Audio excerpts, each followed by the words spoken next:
कुछ ही दिनों में पीयू का जन्मदिन आने वाला था।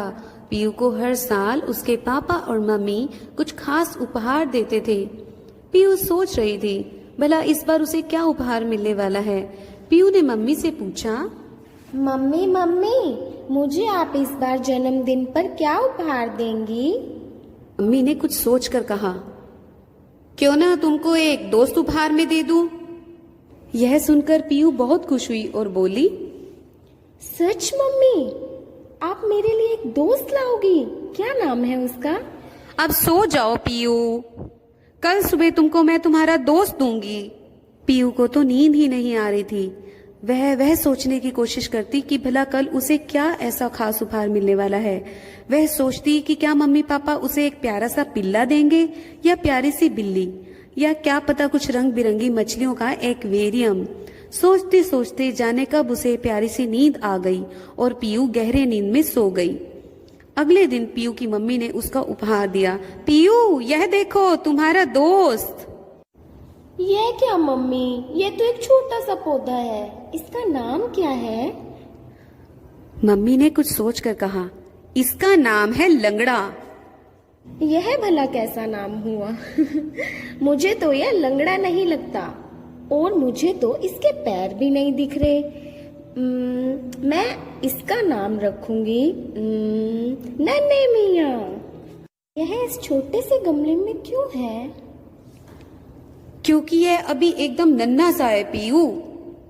जब तुम बच्ची थी तब तुम एक खटोले में सोती थी, उसी तरह यह भी एक छोटे से गमले में रहता है। पीहू की मम्मी ने पौधे सींचने का उसे एक कनस्तर भी दिया, जिससे रोज वह पौधे को सींचती है। एक दिन उसने मम्मी से पूछा, मम्मी, नन्हे मियाँ को मैंने कभी पानी पीते नहीं देखा, वह तो बस नहाता है। पीयू, पेड़ पौधे जब नहाते हैं तभी वे पानी भी पी लेते हैं। पीयू को यह सुनकर बड़ी हैरानी हुई। पीयू अपने दोस्त नन्हे मियाँ की बहुत देखभाल करती। सर्दियों में वह पौधे को एक कंबल के टुकड़े से ढक देती, तो गर्मियों के दिनों में उसे ठंडी छांव में रख देती, और बारिश के दिनों में वह अपने दोस्त पर एक छतरी लगा देती। पीयू जहाँ भी जाती अपने दोस्त नन्हे को भी ले जाती। नन्हा पौधा जल्दी जल्दी बड़ा हो रहा था।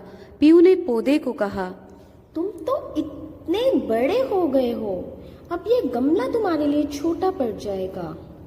एक दिन पीयू ने कहा, मम्मी, नन्हे मियाँ तो मुझसे भी बड़ा हो गया है, अब उसे कहाँ रखें? बेटा, उसे अब हम अपने बगीचे में रखेंगे। कुछ दिन बाद एक बड़ा सा आम का पेड़ पीयू के बाग में था। पीयू ने देखा कि अरे यह क्या, देखते ही देखते जाने कहां से बहुत सी चिड़ियों, गिलहरियों, तोतों और गोरैयों ने पेड़ पर रहना शुरू कर दिया था। अब तो सारा दिन पीयू की खिड़की पर चिड़ियों की सुरीली किचिर मिचिर का शोरगुल होता रहता। कभी कुछ तोते टेंटे करते हुए पीयू की खिड़की पर आ जाते, तो कभी गिलहरियों के बच्चे पीयू के बिस्तर और मेज पर फुदकती हुई भागम भागी करती, तो कभी कोई गोरैया भागती हुई रसोई में पहुंच जाती। हर साल पेड़ मीठे मीठे आमों से लग जाता। पीयू मन भर कर मीठे मीठे आम खाती और अपने दोस्तों में भी आम को बांटती।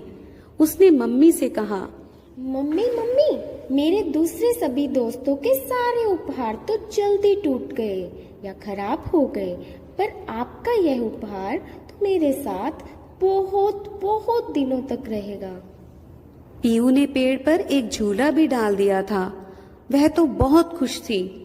पीयू ने पेड़ से कहा, नन्हे मियाँ, मम्मी ने मुझसे तुम्हारी दोस्ती करवाई और तुमने मुझे ढेरों चिड़ियों, गिलहरियों, तितलियों और रंग बिरंगे कीड़ों से मेरी दोस्ती करवाई। शुक्रिया नन्हे मियाँ। तो देखा आपने, पीयू को उसके जन्मदिन पर मिला एक अनोखा दोस्त जो दिनों दिन बढ़ता ही चला गया। तो यह थी कहानी पीयू और नन्हे मियाँ की। आशा करती हूँ आपको ये कहानी बहुत पसंद आई होगी। हमें भी अपने दोस्तों को ऐसे ही उपहार देने चाहिए। धन्यवाद।